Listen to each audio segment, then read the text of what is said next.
আসসালামু আলাইকুম। আজ রান্না করে দেখাবো গ্রামীণ পদ্ধতিতে ছোট মাছ রান্না। শীতের সময়ে ফ্রেশ ধনিয়া পাতা আর কাঁচামরিচ দিয়ে এভাবে যদি ছোট মাছটা রান্না করেন খেতে কিন্তু অসাধারণ। প্রথমে মাছগুলো আমি ভালোভাবে কেটে ধুয়ে পরিষ্কার করে নিয়েছি। বড় সাইজের দুটো পেঁয়াজ দিয়ে দিলাম, একটা আলু কুচি করে দিয়ে দিলাম। আলুটা একেবারে অপশনাল, না খেতে চাইলে নাও দিতে পারেন। পরিমাণ মতো দিয়ে দিলাম লবণ। লবণটা অল্প করে দেওয়ার চেষ্টা করবেন, কারণ ছোটো মাছ দেখতে যতটা বেশি মনে হয় রান্না করলে কিন্তু কমে যায়। 3 থেকে 4টা কাঁচামরিচ একটু ফালি করে দিয়ে দিয়েছি।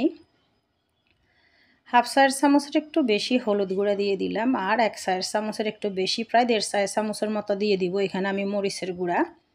আর দিয়ে দিব রান্নার তেল 1 চায়ের চামচ, দিয়ে দিব রসুন বাটা। বাটা রসুনটা যদি হাতের কাছে না থাকে কুচি করা রসুনও দিতে পারেন। রসুনটা দিলে ছোটো মাছের ভিতরে খুব সুন্দর ফ্লেভার আসে আর খেতেও ভালো লাগে। তেলটা দিয়ে দিব তেমন একটা বেশি না, যেহেতু হাতে মেখে রান্না করব একেবারে গ্রামীণ পদ্ধতিতে। ছোটোবেলাতে আমরা এই ছোটো মাছগুলো আমার আম্মা রান্না করতো বা দাদু করতো, পুকুরে যখন জাল ফেলে মাছ তোলা হতো এভাবে শীতের দিনে ধনিয়া পাতা কাঁচামরিচ দিয়ে হাতে মেখে এই মাছটা রান্না করতো। খেতে কিন্তু অসাধারণ, গরম ভাতের সাথে আর কিছুই লাগে না। রান্নার তেল দিয়ে দিয়েছি কিছু, আর এখন দিয়ে দিব পানি। আমি হাত দিয়ে মেখে নিব না, হাত দিয়ে মেখে নিলে মশলাগুলো আর তেলে হাতের ভিতর অনেকখানি লেগে যাবে। এখন নর্মাল পানি দিয়ে দিব, দিয়ে ভালোভাবে একটু মিশিয়ে দিব। মিশিয়ে দিয়ে চুলার আঁচটা হাই ফ্লেমে দিয়ে ধরিয়ে দিব। যেহেতু মশলাটা আমরা কষাই নেই, এখানে হাই ফ্লেমে দিয়ে ঢাকনা খোলা অবস্থাতেই একেবারে ঝোলটা শুকিয়ে যাওয়া অবধি অপেক্ষা করব।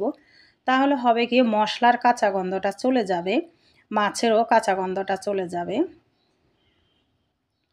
পানিটা আমি একটু বাড়িয়ে দিয়েছি, তেমন বেশিও না, দেখুন কতটুকু দিয়েছি। আলুটাও সেদ্ধ হবে আর মাছ মশলাও সেদ্ধ হবে। চুলার আঁচটা তো হাই ফ্লেমে থাকবে ঢাকনা খোলা অবস্থাতেই, সেজন্য দেখুন মাছটা কিন্তু অনেকখানি শুকিয়ে এসেছে।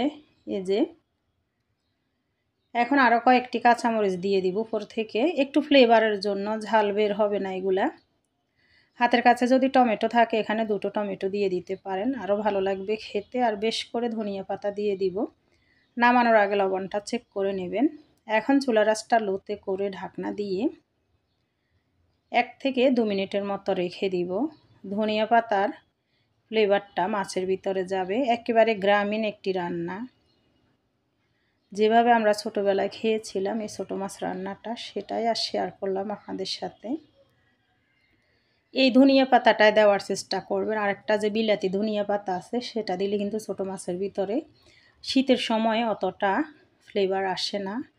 এই ধনিয়া পাতাটা বাড়িয়ে দেওয়ার চেষ্টা করবেন, তাহলে এই মাছের কিন্তু রিয়েল স্বাদটা পাবেন। ভিউয়ার্স, ভিডিওটি যদি ভালো লাগে প্লিজ ইউটিউব চ্যানেলটি সাবস্ক্রাইব করে দিবেন, আর ফেসবুক পেজ থেকে দেখে থাকলে পেজটি ফলো দিয়ে দিবেন। দেখা হবে যে কোনো পরবর্তী ভিডিও নিয়ে।